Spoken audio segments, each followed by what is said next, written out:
beginning to look a lot like football. Bing bong. I There we don't go. know how it keeps going, but welcome to the Anglo-Italian pod, ladies and gentlemen. As always, I'm Tommaso, and I'm joined by my good friend and co-host of the show, Mr. Rory, another happy weekend. I'm kind of feeling pretty good, ready for the football. Although there wasn't much of it in England, there's still lots to talk about, lots and lots to talk about. So one of the games had all the drama of the 9 games we missed out on, I think it is. So yeah, lots and lots to talk about. And in Serie A, it was all happening at the top of the table, right? Yeah, and it's also episode 31, my lucky number, and also Reggie Miller's number when he played at the Indiana Pacers. Little basketball reference. Yeah, great player. But we're here to talk about football. Remember that you can follow us on Instagram at Anglo-Italian Pod and on Twitter at Italian Anglo Pod. Also give a cheeky little follow to our sponsor at the Sports Club Maps. That's where you want to get your present for your loved ones. If they love sports, it might as well be the right page. As Roy was saying, not a lot of football in England, quite a lot of football and action in Italy. But Rory, actually, let's start from England. What the fuck has been going on?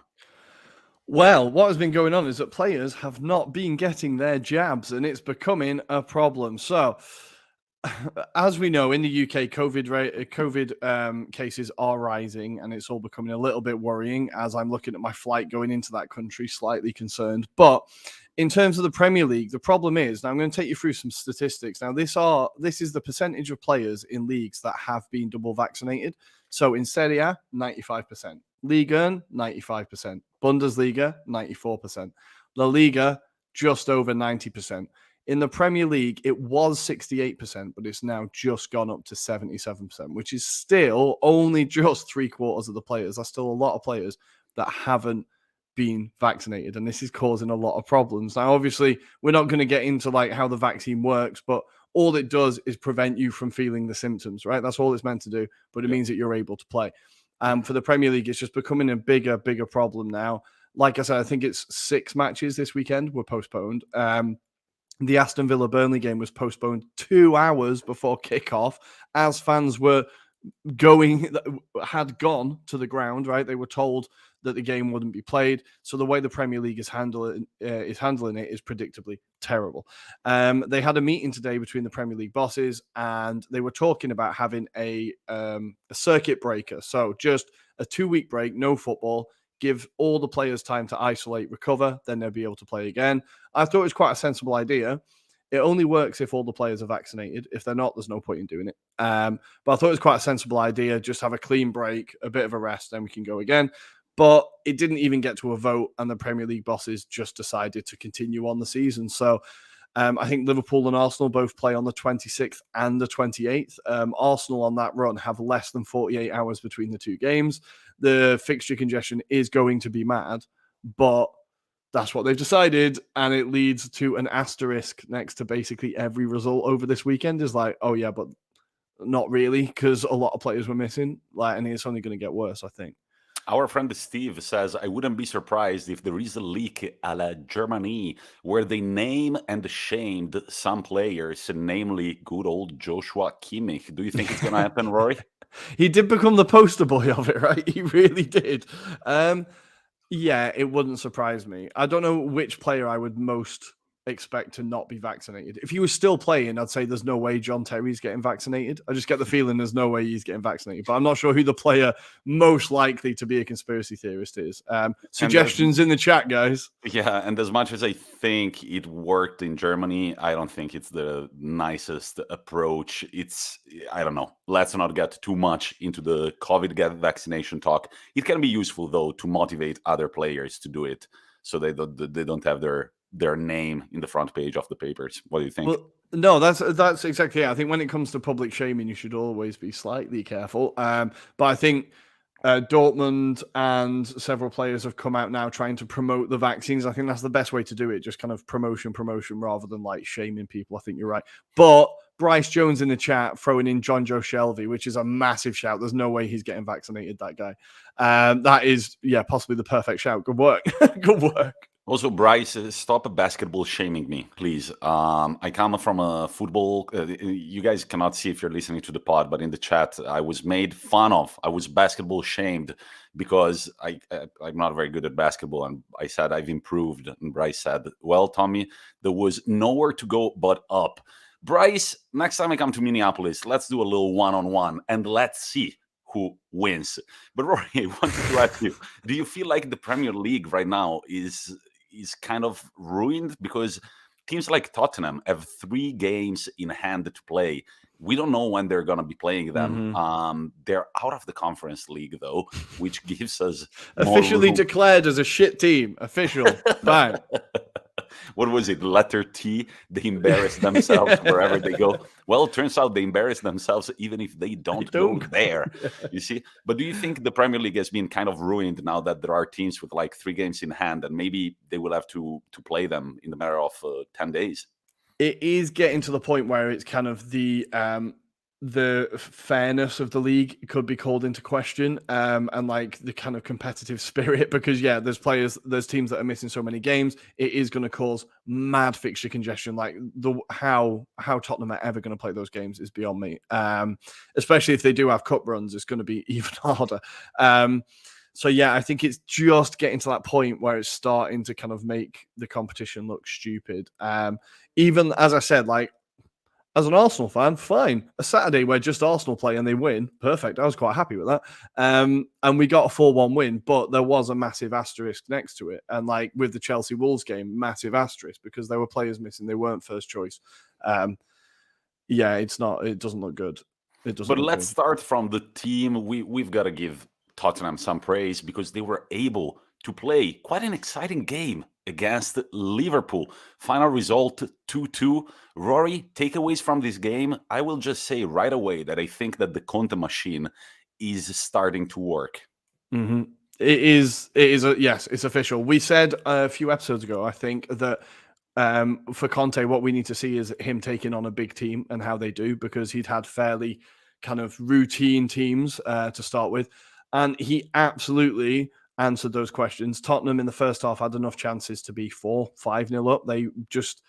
Liverpool's high line was exposed every single time, and Tottenham were really catching them on the break in that typical Conte style that you expect. Harry Kane finally finished, got his second goal of the season. Woo! Boy, it was a great goal. Really nice finish, instinctive finish on the break. And one really player nice, that really nice play as well. Just like those bullet speed passes, just like beam, beam, beam, open man, goal. Robertson, I think he's to be held accountable for that goal. Well, this is it. Because the Liverpool were playing such a high line, they were getting caught out of possession constantly. They're getting caught out of position, sorry. And with Son and Kane, the second they've got field up in front of them, they're gone. Like, they're absolutely gone. And they play so well together that 90% of the time they find each other with that other ball. So Kane got the first goal. But one player who really stood out to me was Harry Winks. Now, he's a player that Tottenham fans have told me a lot about how good this guy is. One, I don't watch a lot of Tottenham. But when I have, I've never been that impressed by him. But this game, he had him, not to compare him to the player, but Conte had him playing that like Verratti role, where it was just that whole like holding the midfield, getting those passes out forward, winning the ball, getting out of tight little areas, and he did it really, really well. I think he was involved in both of Tottenham's goals. So he really had a great game, and Emerson Royale on the right actually did really well as well. So I think some of the players that have come in and some of the players that weren't improving under Mourinho are now improving, which is what you want to see, right? And it is definitely, well, not what I want to see, but what some people want to see. And it's definitely like, Conte's system coming into play, I think. But I think, of course, I see everything with black and blue lenses. But when I saw the highlights for that game, I was just like, well, maybe there is a chance for Inter Milan to advance to the quarterfinals if Liverpool are caught in one of those off nights. And one player that was having an incredibly off night is Mr. Alisson. And we don't see much of that. But he had already from a corner kick, he kind of went out, he wasn't really strong. He let the ball loose. And then there was a massive mistake for Son's 2-2. He had a really weird evening, Allison, because he made some great saves, mainly from Dele Alli. That one where it first looked like Ali had just missed the target, but that was a great save. And he made a few other good saves, good interceptions come out of his box, and then sometimes had complete meltdowns. And yeah, I remember that punch. That was terrible. But I feel like Allison has kind of been dodgy this season. There was a goal against West Ham where he was claimed that he was injured. I think it was the Ogbonna header. He was claimed he was fouled even. It definitely wasn't a foul, and it's a ball that I think he should have been winning. So I think Allison maybe's not had the best season, and this game is just kind of like the biggest platform that we've seen it on. Tottenham should have scored so many more. But the main talking points of these games, I can't believe we've talked about it for 3 minutes and we've not even mentioned the word VAR yet. The referee's performance and VAR's performance was absolutely shambolic. So we'll do them in time order. Firstly, Harry Kane should have had a red card. I do not understand on what planet that is not a red card. The referees have come out since and said that because Robertson was midair and he jumped over the tackle, it wasn't a red card. Now, if that's the case, that is absolutely ridiculous because you're punishing the player for getting out of the way of a tackle that would have broken his leg. Mm-hmm. Like, if his foot was planted, that breaks his leg. There's no doubt about it. That was a terrible tackle. And importantly, the ref doesn't look at it, right? He doesn't go to the monitor to look at it. He just makes his decision, yellow card, done. Going on later in the game, we'll come to the penalty decision, but going on later to the game, Andy Robertson absolutely 100% should have been sent off. Stupid tackle, kicks the Tottenham player, nowhere near the ball. He came on Twitter afterwards and Instagram and said, a man accepts when he's been wrong, and I apologize for making that tackle. It was definitely a red card. But for that one, the referee does go to the monitor and check it. And you go, well, okay, so what about this one made you go and check it, and why didn't you check that one? I just don't understand. There's zero consistency, and both were definite red cards. Now, it says a lot about Harry Kane that Andy Robertson came out and said, I was completely in the wrong. It was a terrible tackle. I should have been sent off. Harry Kane turns around and goes, no, I'm pretty sure I got the ball. Like, I was surprised I got a yellow card. Like, mate, there's no way on this earth, no matter how dense you are, that you don't think that was a bad tackle. That was a bad tackle. And he gets off fairly scot-free all the time. People do not criticize him because it's Harry Kane. You cannot say that he has a bad bone in his body. He's got his best mate, Jamie Redknapp, on Sky Sports. Like, oh, he's not that kind of guy. Well, you're going to say that, aren't you? Like, you play golf with him. Like, and it just seems that nobody can criticize him. And that was a terrible tackle. VAR, protagonist also in Italy. We're going to get there later. We can actually look at the top of the table in the Premier League because all the top teams have all played 18 games. Liverpool are trailing behind Man City by 3 points. Before we move on to the Man City game with a beautiful Cancelo goal, I just want to say one thing. It was beautiful to see Dele Alli on the pitch and seeing that he was in the game. Remember that Antonio Conte can revive dead people. And I feel like he went to the Tottenham Hotspur training ground the first day and it was like, right, are there any players who haven't played at all in like the past 6 months or have played like shit because I have a plan for them? And one of them was definitely Dele Alli. And they think that Antonio is going to revive him even more than what we've seen in the Liverpool game. Well, it's a really interesting. I'm glad you brought it up because he was a player that when Conte was appointed, I was like, oh, Dele Alli is going to absolutely hate this. Like, him and Conte are going to hate each other. His problems have all come from his lack of application. When he first came to Tottenham, he was incredible. Everyone thought he was going to dominate the England team, like a starter for the next 10 years. And his kind of concentration just went, and I thought him and Conte are going to fall out. But it seems like Conte has really got a spark in him again. And we know that Conte likes his central midfielders to be like box to box and like to make those late runs into the box when it comes to attacking. And that's what Dele Alli is really good at, making runs into the box, getting on the end of those balls and usually finishing it. Like, that should have been a goal. That was a great Alisson save. But yeah, it was it's annoying to see a revitalized Ali, and this is only a couple of weeks because that guy is a very good player on his day. Newcastle 0, Manchester City 4. It's no surprise this season that the Magpies just get banged against quite a bit. Goals by Diaz, Cancelo, Mahrez, and Sterling. look, man, Cancelo, he's really coming up through the Mate, I ranks don't this get how year. he's got this good this quick. I don't understand. I think he's I don't always been good. understand. Like when he was at Inter Milan, he was good. When he was at Juventus, he was good. I think he's been moved around quite a lot because of his salary, and like it's kind of heavy for every team that has him, except for Manchester City, probably. Yeah, of But course. I feel like Or right now, Newcastle if they wanted him. Yeah. I feel like right now he's like kind of when he cuts in the pitch in the middle of the pitch, he's like an added like attacking midfielder, and it can create so much space. And that goal was just absolutely beautiful. Another player that I've been really impressed with recently for Manchester City is Riyad Mahrez. I have a feeling he's been performing much better than what we've seen recently from him.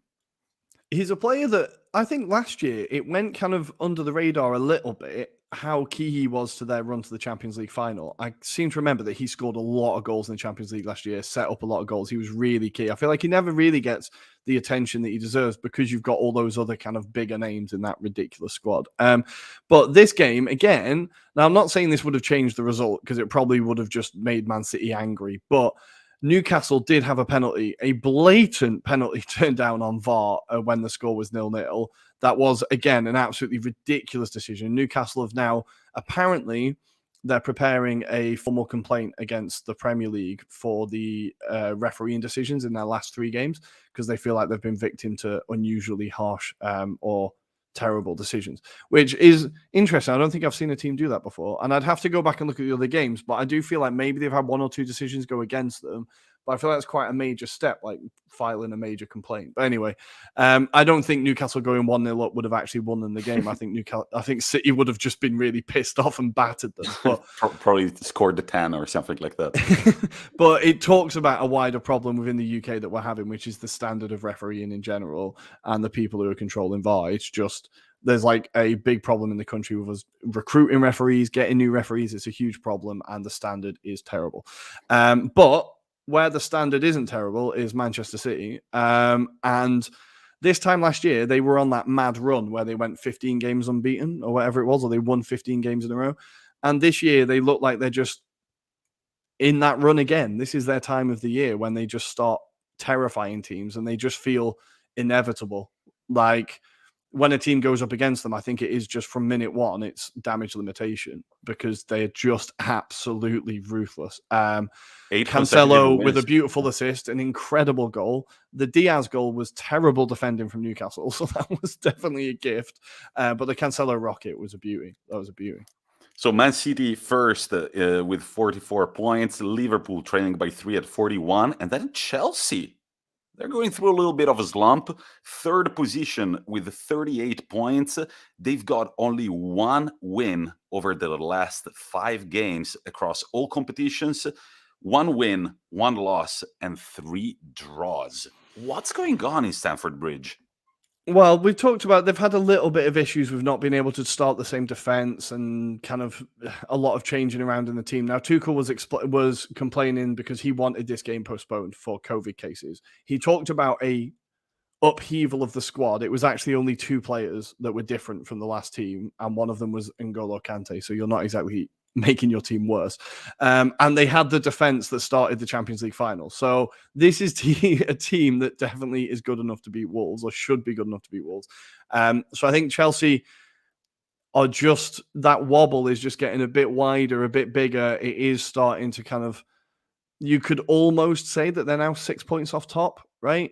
You could almost say that they're out of the title race at this point. Like the way that Man City are looking and Liverpool are still within touching distance, you could say maybe Chelsea, that's them done. I just need to remind them that they are only 6 points behind Arsenal as well. How does that feel, Chelsea? They have gone from having Chelsea fans on Twitter quite widely sharing pictures of look how great our squad depth is to, oh, we're not expected to win these games. We've got 4 games. We've got 4 players injured. So I think they've realized that their squad depth isn't as good as they thought it was. But there was one player from this game I wanted to talk about, and it's not a Chelsea player. It is Jose Sarr. I think that's how you say it. The new goalkeeper for Wolves. So at the moment, they signed him from Olympiacos. And to replace Rui Patricio, right, who was a perfectly capable goalkeeper, but I don't know if he's like really impressed that much at Roma. But Jose Sa now has the best save percentage in the Premier League with 85% of his shots saved. He's got 7 clean sheets, and he's 10th in how many shots he's faced. So he's not exactly like a quiet goalkeeper. He's second in making saves. So only Meslier at Leeds has made more saves. Meslier has made 62. Sa has made 57. And in this game, Sa had an incredible save from Pulisic. I think he's a keeper that just like is slowly starting to catch people's eyes. And we've talked about Wolves being not a very goalie team, right? They don't concede, they don't score. I think this guy is a huge part of their defensive stability that's come in, and they're just really hard to beat, really, really hard to beat. We talked about how they lost 1-0 to Liverpool and City, so maybe it makes sense that it's a 0-0 with Chelsea. Number one, I have to correct you. He's Portuguese, so the name is José, just like José. Oh, okay, I thought I got the Sa bit wrong. Nah, no, that's Sa. That's it. No, you pronounce it Prchikn. Little trivia question. How many goals have Wolves conceded over the last 7 fixtures? I'm going to say 2 or 3. 2 against Liverpool and Man City. So to Chelsea's defense, it wasn't the easiest game, especially playing away from home to a team that has conceded only 2 goals over the last 7 games. And they lost against Liverpool and Man City by only 1 length. So definitely a team not easy to beat, but Chelsea are going still through a bit of a slump. We shall see what happens. But Rory, we're getting to 4th position, where we find the mighty Gunners. And I have to say one thing. Number one, I'm all about that blue kit that you guys were showcasing the other day. Rory, you want to say about your little moment today in Duomo Square? I was going Christmas shopping, getting presents for all the family when I go home, and I went into the football shirt shop for my godson. He doesn't watch, so it's fine. And I saw that they had the Arsenal 3rd kit. I was like, should I spend money on people's Christmas presents or should I spend money on myself? I looked at the price tag and it was €90. So I definitely decided that the girlfriend might kill me if I get her a present worth 20 and I'm sat in a new Arsenal top. Maybe she might be a bit more scrutiny on my gifts if I rock up in a new Arsenal shirt. But the other thing I wanted to say is, oh my, Mr. Martinelli. I so wish that you got your Italian citizenship and came playing for us. That guy is ridiculous, and he has got as many league goals as a certain Romelu Lukaku this season. The 2 goals were absolute bangers, and the Smith Rowe scoring his 6th goal in 7 games, I want to say. Is that correct?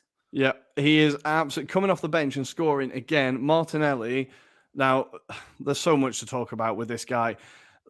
He is just, I think we've got a very exciting batch of youngsters between him, Saka, Smith Rowe, Ødegaard. I think Martinelli is possibly the one I'm most excited about because when I watch him, he gives me massive Sancho and a little bit El Fenomeno vibes in the way he plays. Like the way he's able to run at pace with strength, and his finishing is usually cold. That second goal is a chip under extreme pressure. Looks like the keeper's going to get it. Just chips it over the keeper. Beautiful finish. So that was Arsenal's 7,000th goal in the top flight. He now already has as many goal involvements as Aubameyang does this season, 5. That took him level as Brazilian players in Arsenal's history. He's now the 2nd top scorer. And he's the first player to score 2 and create 5 or more chances since Sanchez versus West Ham in 2016. This was an exciting performance. He's finally getting to start and finish games. This is his 6th game now, I think 7th game. And we're just seeing that he's been coached so well. I think for the Arteta haters, of which I kind of have a toe in that camp, not a foot, but maybe a toe, we're seeing how good a coach Arteta is by how much Saka, Martinelli, Ødegaard, and Smith Rowe have improved. We're seeing how good a coach is, and I think Martinelli is the biggest proof of that. I'm really excited about him, but Leeds were chaos. They were absolute chaos. They gifted us the first goal and the second one, and probably the third one. Their man marking system meant that we just tore them to pieces. But it was a really great performance. And Martinelli getting 2 goals, you cannot beat it. What a boy. 10 goals, no, 11. Wait, let me count. 11, 14. 14 goals conceded over the past 3 games against Chelsea, Man City, and Arsenal. The opposition is good, but definitely Bielsa might have. Of course, he's going to die by his beliefs, but maybe this is the time to kind of sit back, understand that the goal is to keep Leeds in the top flight, and then maybe from then on, the club can even move on from Bielsa. I don't think it would be a good idea to sack him midway through the season. But Rory, another thing that I have to say, I don't watch as much Arsenal as you do, but I have to say that some of those moves were extremely free-flowing. Odegaard with a back heel, I believe, and what Bukayo Saka did for that goal was there was a deflection. But man, those little tricks with the ball between your feet, they're hard to do. And he just looked like a street baller. It was sick. It's what I loved it. It's what I said to you about. He always finds space. He always gets himself into space. Like the way he can shift the ball onto his other foot, shift it, means that he's always dangerous. I'm glad you mentioned Odegaard as well. Like Odegaard is, I'm going to keep saying how good a transfer this is for us. But through this season, his ability is incredible. So in this game, he won the ball back 8 times. He had 5 key passes, completed 50% of his dribbles. He created more chances than anyone else on the pitch. The only thing that I think he could do is maybe sometimes he should be shooting when he passes, but we can see that he's just improving. And he is like a proper leader on the pitch as well, like captain of his country. And I think would be a candidate for if they ever sort out the fucking captain situation at Arsenal. But Steve Cole comes in with a comment, might have been different if Xhaka had got a straight red. Well, yeah, and it was a red card. Xhaka endeavors to ruin everything good in his life and mine. And we were 2-0 up at that point, 3-0 up. Fair? No, it was 3-1, wasn't it? It was just after the penalty. We were and what a penalty, by the way. What a penalty. Absolutely pinged it. We were fairly comfortable. And of course, Xhaka just explodes and tries to break someone's leg. It should have been a red card. Again, I'm not sure why it wasn't. But then their striker, Gelhard, had a not as bad tackle 3 minutes later and got a yellow card straight away. And you're like, okay, I don't know what the rules are, but fine. Xhaka should have been sent off. It was a nervy ending a little bit. When it was 3-1, I was like, oh, God, are we going to let him back in? But then Smith Rowe comes on, scores again. The kid's ridiculous. He just scores every time. I think the fact he's not in the team is kind of helping him a little bit because it's making him more determined when he comes on to make a mark, and that can only be a good thing. But for Leeds, they are in trouble. Some of their injury worries aren't going to end this season. Some of those players are like long-term injuries, and they need to sort out what the hell is going on because I think every player was out of position. Like there was just gaps and holes everywhere, and that any team with any kind of organization is just going to tear you to pieces. They've had a hard run, but yeah, they've been torn to pieces. So I watched the highlights twice, first with an Arsenal perspective and then with the Leeds perspective. And the Leeds perspective, I was just like, oh my God, this is not pretty. Like when you start looking at the movement, there is, I don't remember which goal it was, but you basically see an Arsenal player doing a move and the 3 Leeds players, they all miss completely the direction, and it's just like, all right, we've got 3 men ready to take a shot on target. But go for it. Quickly before we move on, unfortunately, there was a fucking infuriating incident in this game, which was there was a case of racism, kind of reported from Rob Holding.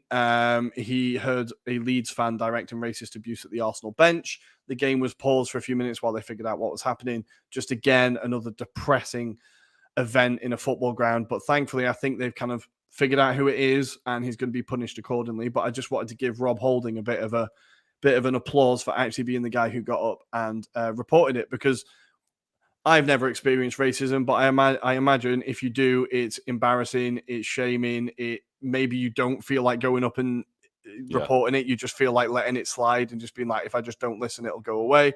So fair play to Rob Holding for standing up and being like, no, fuck you, I'm going to report you. Hopefully the guy gets banned for life and we can all just fucking move on from that cretin. It's just another annoying thing that happens at a football ground, right? Very funny. In Minneapolis, there is a street called Cretin Avenue. Our friend will confirm. Yeah, it's very funny to see. Cretin Avenue. I don't know why. Cretino. It's very common in Italian, not that much in English, but that's a wrap in the Premier League, as all the other games were postponed very quickly. Just a yes and a no. Tottenham have got 3 games in hand. Do you think they can win them all? They are against Brighton, Leicester, and Burnley. Are you asking if the notorious bottlers cannot bottle a situation? Because I think I might know what the answer is. They are going to bottle at least 2 of those games. At least. All right. So, because if they win all 3 of them, they would overtake Arsenal in the standings. I was talking about this, and games in hand are weird, right? Because when you're a fan, and I do it as well, you just see a game in hand and you're like, oh, well, that's 3 points. That's 3 points that we've got. But you don't do that for the whole fixture list and go, oh, we've got 120 points this season. Beautiful. And people just assume you've won it, right? You just assume. And you've still got to play those games. We've played the games. We've played them. We're fine. You go play them. Let's move to Italy, where, ladies and gentlemen... Oh, wait. I need to do my thing. Go on. It's beginning to look a lot like Inter are the winter champions. And they've snatched as many as 11 points from their direct contenders, AC Milan and Napoli, ever since the draw against AC Milan. Take a look at the 6 games we've played. W, baby. Of course, this time around we were playing Salernitana, and we need to talk about this for a second. Salernitana are owned by the same owner of Lazio, Mr. Claudio Lotito. It is not allowed by the league, of course, that the same owner has 2 teams at the same time. So they gave an ultimatum to Salernitana's owner, Lotito. By the 15th of December, somebody needs to come forward and purchase the club. Nobody came, and so they said, all right, we are going to prolong this thing until the 31st of December. Then they had another meeting, and at that point, all Serie A clubs said, we'll allow Salernitana to stay in the top flight, even if the ownership does not change. That's just because they're shit, right? Yeah, look, it's because otherwise there would be the second round of fixtures. If Salernitana were eliminated, there would be always a bye week for one team, and you would have to decide whether to get 0 points or 3 points, and it would be annoying.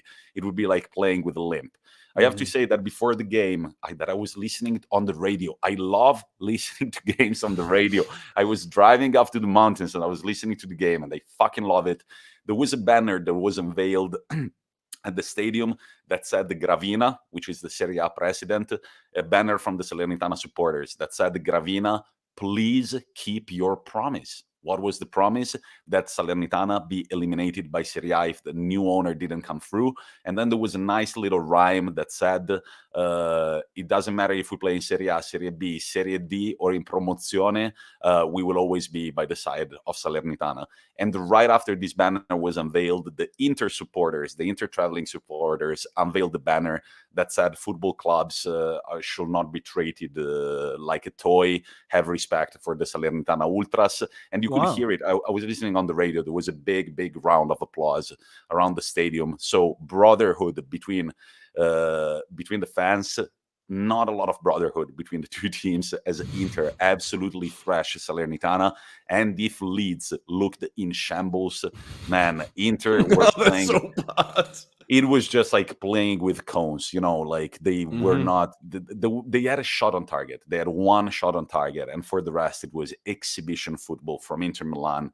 I have to quote the good old James Horncastle that on BT Sports said, Antonio Conte builds the skyscraper, and the manager that comes after him acts as an interior designer and makes the details very pretty on the inside. I do agree 100%. Inter Milan, they were not that fun to see play last year. We were kind of like waiting for the team to attack, get the ball, counter-attack, and then the solution was always Hakimi, Lukaku, and Lautaro. What was unbelievable was that even though the teams knew that those 3 men were the main threat, they were not able to stop them. But this year, you don't really know. And here I'm pretty much repeating what James or Castle said, but I've said it over and over again.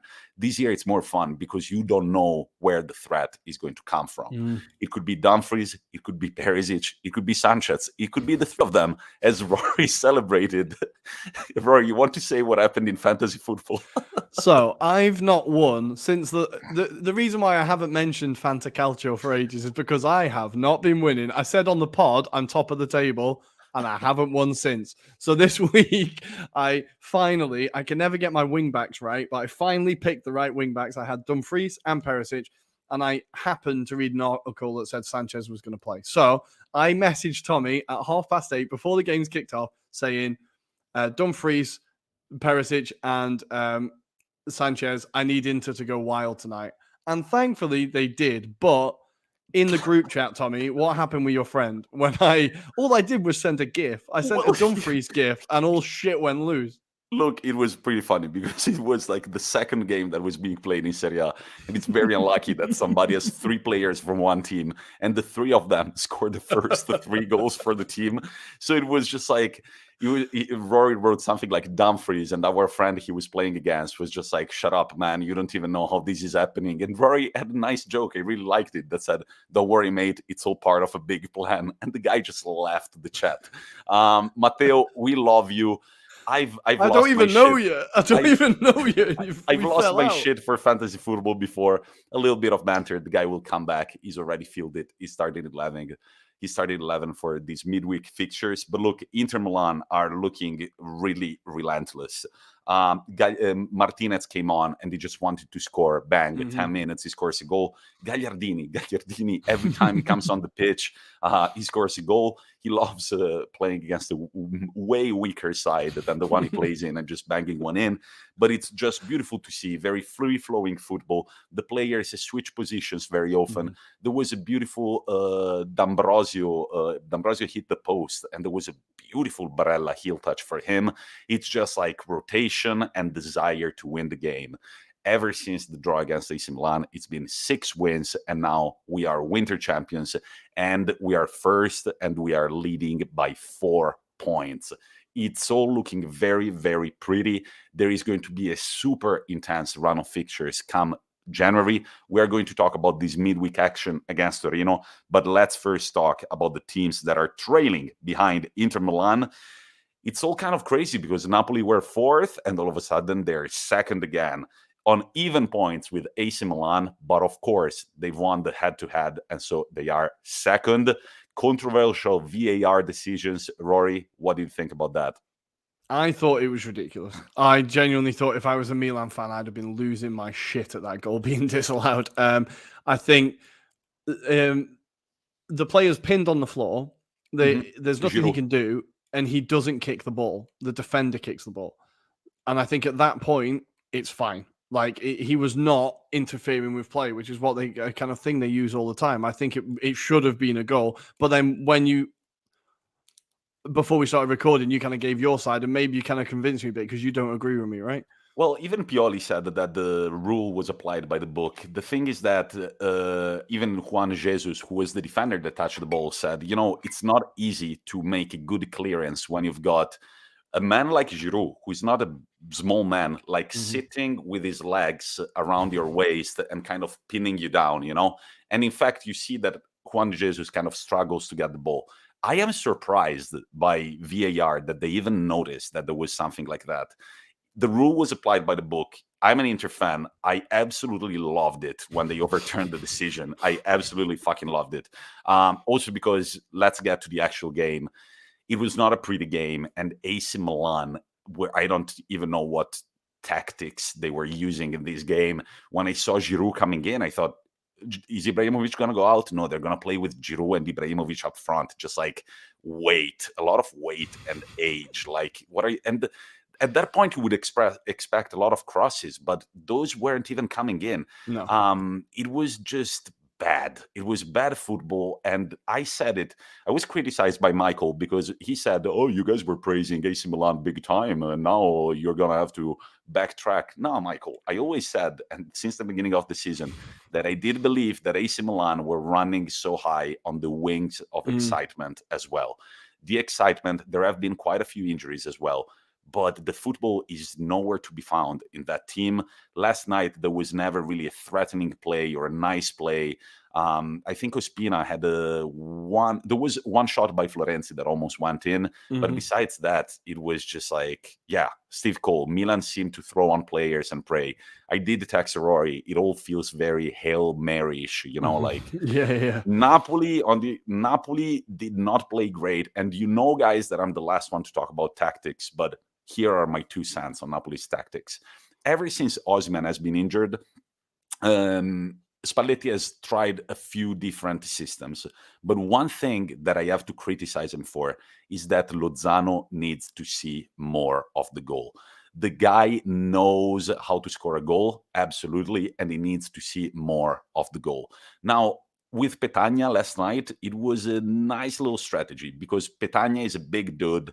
I don't even know how he became a professional footballer, but he's a big dude. I like Petagna. I like his energy. I don't know. I like his energy. He's a big distraction for the defenders because you think that he's going to be the threat, right? And so he kind of distracted the defense to go towards him.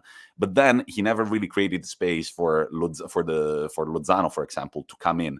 Now, I think that Napoli should move the ball a little more up there. In the end of the game, it was at the end of the game, the tactics paid off, and Spalletti said that we had the Vesuvio within us. He said, "Oh, nice little the volcano in Naples." They did play like a hard team, but it wasn't beautiful to see. Welcome, Davide. It wasn't. Our friend Davide has just joined the stream. I was trying to figure out who it was. His comments were distracting me. Yeah, it wasn't a particularly entertaining or thrilling game, but I think for Napoli, that's like a huge statement put down. That's a huge marker. If they'd have lost that, they would have been well out of it, and I think it was a vital win. But yeah, you're right. With Milan, I don't know what the aim is. I don't know what the idea is. I think, what would you say Pioli's philosophy is with football? Well, I don't know. There was a moment when Milan were really performing, but that's kind of gone. I wouldn't know what his style actually is. They don't seem to me like a mad pressing team. They're not a team that catch teams on the break. They're not they like running. Like they're a fast team. He likes to play fast football, but when you've got an organized team like Napoli, it's very hard to breach through. Milan, ever since drawing to Inter Milan, Fiorentina, loss. Sassuolo, loss. Genoa, win. Salernitana, win. That's easy. Come on. And then Udinese, draw, and Napoli, loss. Things are not looking pretty, and they have lost a lot of ground to their direct contenders. But the good news is that also Atalanta lose ground in a very, very unexpected way. Roma win for the first time since 2017 against Atalanta. They do it away from home, and they do it in emphatic fashion. I loved a football page. I don't remember which one it was. Probably Italian Football TV. They said the Jose Mourinho's Christmas gift to Roma was Jose Mourinho. It was. Yeah, go for it. No, I've got some stat. Well, I've got a stat here for you. They won with 27% possession. And they still managed 17 shots, and they scored 4 of them. Tammy Abraham scoring in under a minute to get the game going. They absolutely wanted that. And it's another one of my predictions that has gone spectacularly wrong, as I did predict a humbling afternoon for Mourinho. And I don't think he looked particularly humble as he was walking out of the stadium. And now, talking about being humble, number one, let's talk about the fact that Tammy Abraham's goal was something more than lucky. But considering how many times that guy has hit the woodwork this year, he deserves the look, right? He deserves it. Then the second goal that he scored, that was beautiful as well. Talking about being humble, there is a man that needs to learn a thing or two about being humble, and that's Giampiero Gasperini, Atalanta's manager. His comments after the game were just ludicrous. Atalanta scored a goal that was ruled offside, checked by VAR. At first they gave it, then they checked it.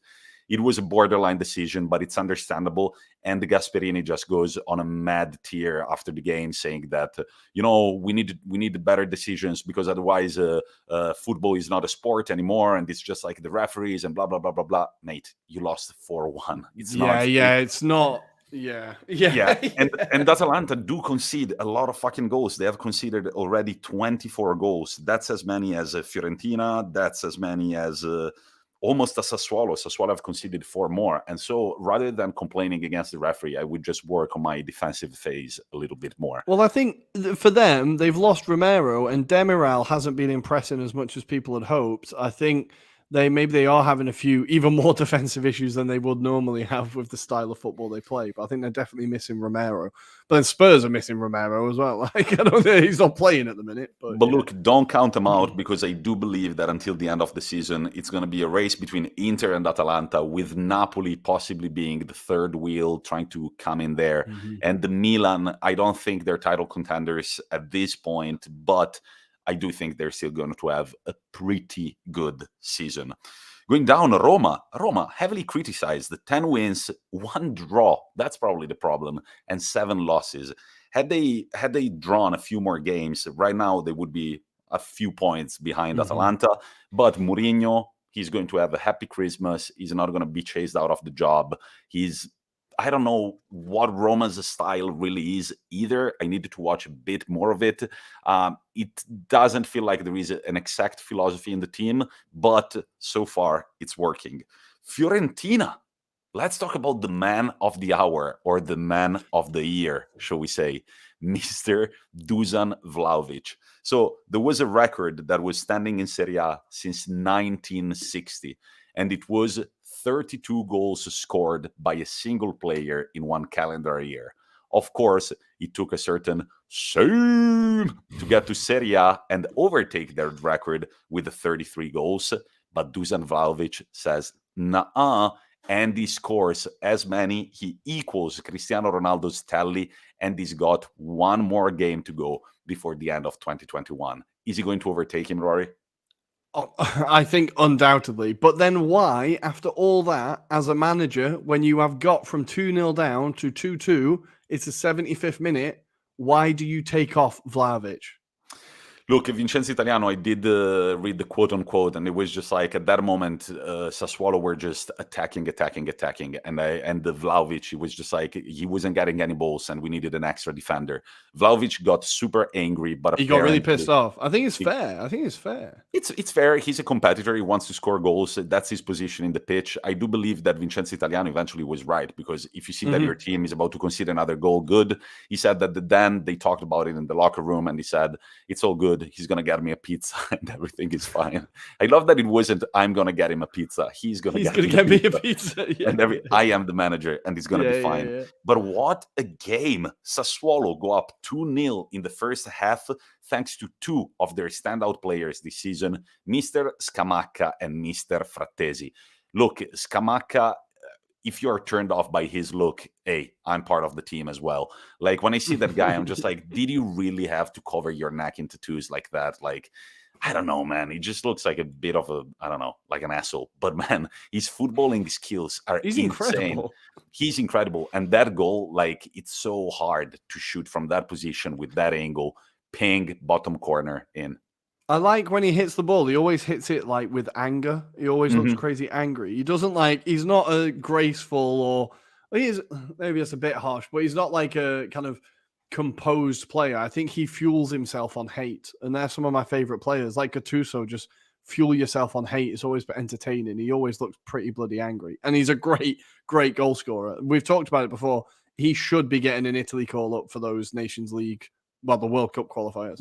Especially the World Cup qualifiers. He's already on 6 goals over 18 games. You can do the math. That's a goal every 3. And then also Mr. Frattesi, midfielder, who assisted Scamacca's goal. Beautiful play. Go look it up for the second goal for Sassuolo. But then in the second half, Fiorentina turned things around with Vlahovic first, and then Torreira, who almost had himself a brace, and he had a hell of a game.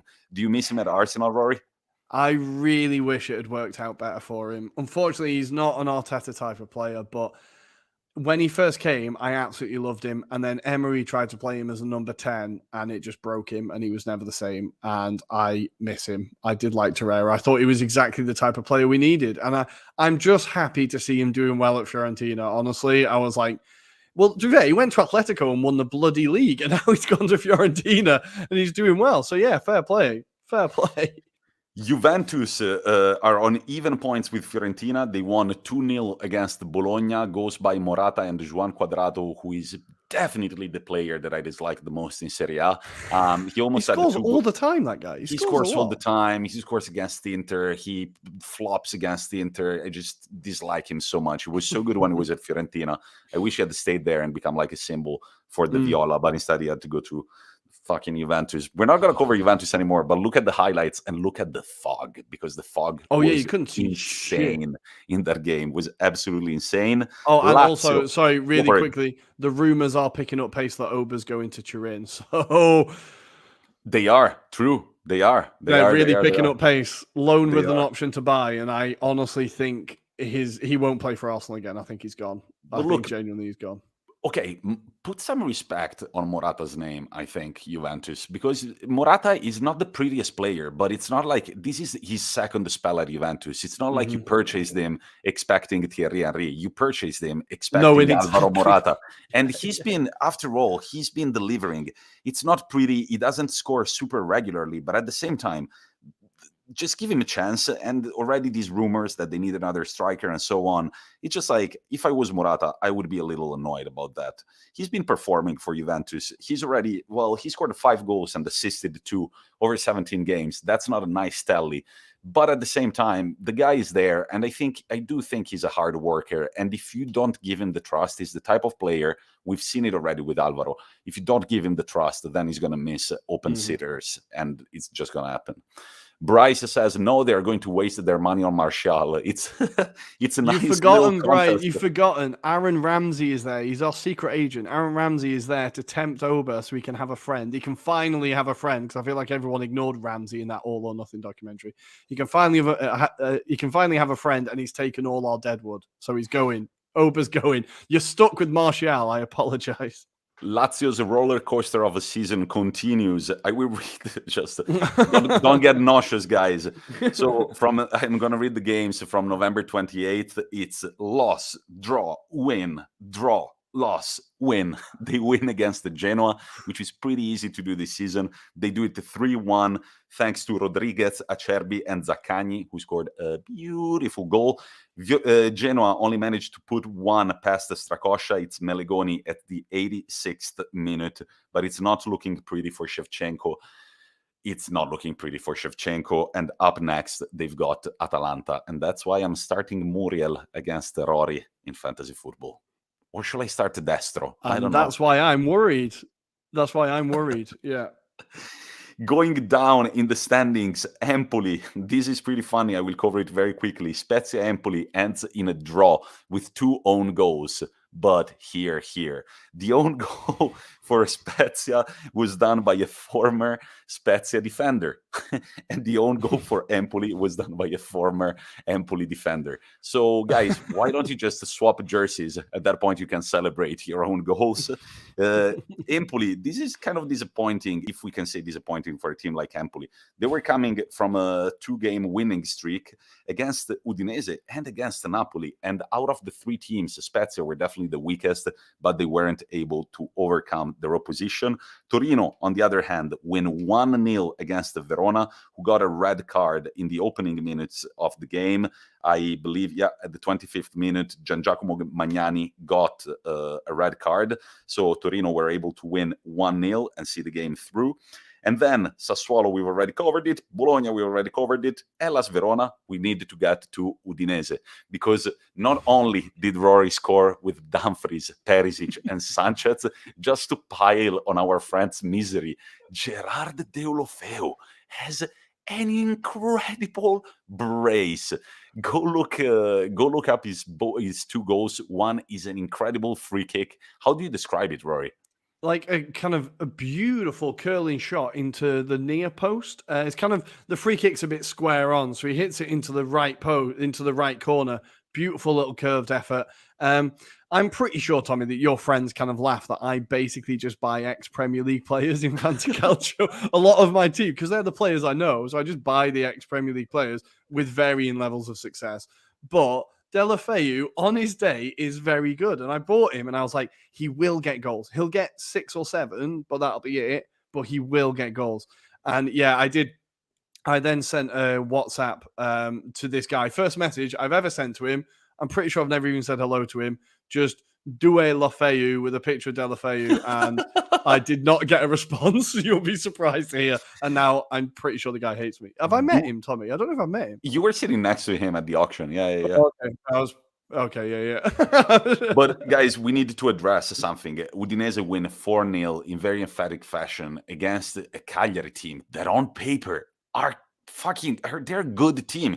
They've got Godin, they've got both Godin and Cáceres in defense, and Godin is creating a lot of the mistakes. I'm so happy we let him go at the right time. Apparently, both him and Cáceres haven't even been called up for the next game.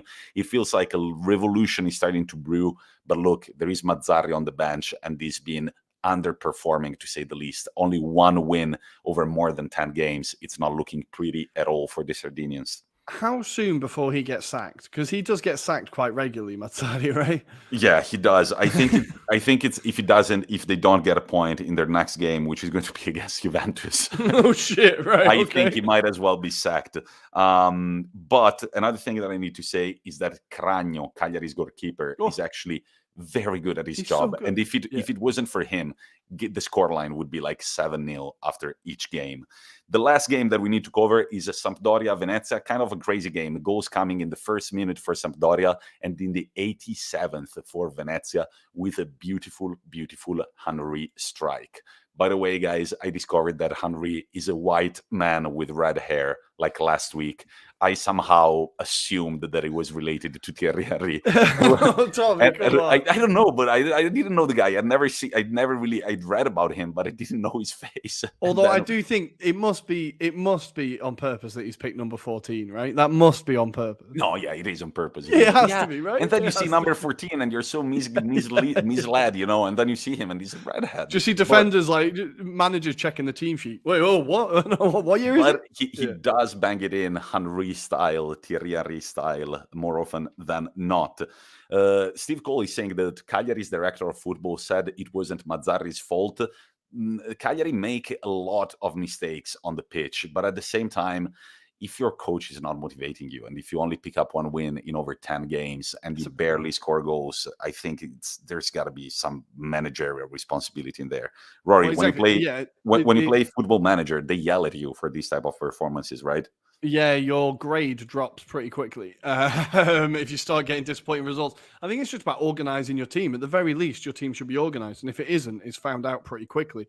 And with Cagliari, it looks anything but organised. So I think... And they've scored only 2 goals over the last 5 games. I mean, it can be the player's fault and all you want, but I think the manager should be held accountable. But there is one more match to go before the 2021 is over. Another thing, Inter Milan overtake their own record of most goals in a calendar year. It used to stand at 98 and now it's 103. Conte and Inzaghi bringing the numbers to Appiano Gentile. This midweek action, we are going to go to the stadium actually to see Inter Torino on Wednesday night, but it all kicks off tomorrow with Udinese Salernitana. You already know how that one is going to go. Then we've got the Genoa Atalanta. I think this one is going to be more interesting than you'd think. Atalanta are going to score goals, but I think that Genoa might try and get hyped. The last game of the season at home after a terrible run. Udinese Salernitana at 6:30, Genoa Atalanta and Juventus Cagliari at 8:45. It keeps going on Wednesday with 2 games at 4:30. It's the Sassuolo Bologna and Venezia Lazio. Then there are 3 kickoffs at 6:30 with Hellas Verona Fiorentina, Inter Torino, Roma Sampdoria, and then at 8:45 we've got Empoli Milan. That is a tricky one. That's a tricky one. And Napoli Spezia. And that's gonna be it for 2021 in Serie A. We've super quick got tomorrow night. We've got some Carabao Cup quarterfinal action. I know you can't wait, guys. We've got tomorrow at 9:15 European time, keeping you guessing. We've got Arsenal versus Sunderland. I expect the older players to play here as the kids will need a rest. Then we have on Wednesday again, 8:45. We have Brentford versus Chelsea, Liverpool taking on Leicester, and Tottenham taking on West Ham, which is going to be a spicy one. So some decent cup ties there if you fancy a bit of Carabao in your life. What is Carabao, anyways? I believe it's a Thai energy drink. It's a what? It's an energy drink from Thailand, I think. It's All from right. Asia. All right. An Did that energy sound drink bad? from Yeah, Thailand. yeah. Rory, we also have to tell our listeners that since you're finally returning to your motherland on Thursday night, we will not be recording. We are going to have an episode next Monday, and that's going to be a wrap for 2021. But you can already start getting excited for 2022 because Rory has been aggressively DMing people on Twitter, Instagram, to make sure that our coverage of the AFCON is spotless. More to come. Rory, any more teasers? Got some, I think, some good contacts that could work out. Regular guests, hopefully, to come in and analyze the AFCON with us. It's all exciting. I should have been marking papers, but instead, guys, I was thinking about you and messaging strangers on the internet. Bryce, Max, Steve, our friend Davide, and everybody else who is watching, thank you so much for joining us on YouTube and Twitch. That's where you can always find us on Monday nights. If you're listening to the podcast on Spotify, Apple Podcasts, Spreaker, next time around, maybe join us too. We do read the comments that you write in the chat, and Rory is moving his thumb around. And on Spotify, rate us on Spotify. You can now rate podcasts on Spotify. Rate us. 5-star preferably, 1-star understandable, but 5-star preferably. Thank you very much, guys. 5-star. If you actually, honestly, if you put 4, you're a piece of shit. Just give us 5. Either 1 or 5. There is no way in between. But guys, thank you very much for listening. We'll talk to you soon. Forza Inter to maybe try and extend the lead over Napoli and Milan. All we know for sure is that Inter Milan are winter champions, and this is the best possible ending to a very exciting 2021 of football. Rory, anything else to say? Carabao Cup semi-finals. Here we come, boys. Cut to Sunderland winning. Talk to you later, guys. It's been a pleasure. Bye-bye. Bye.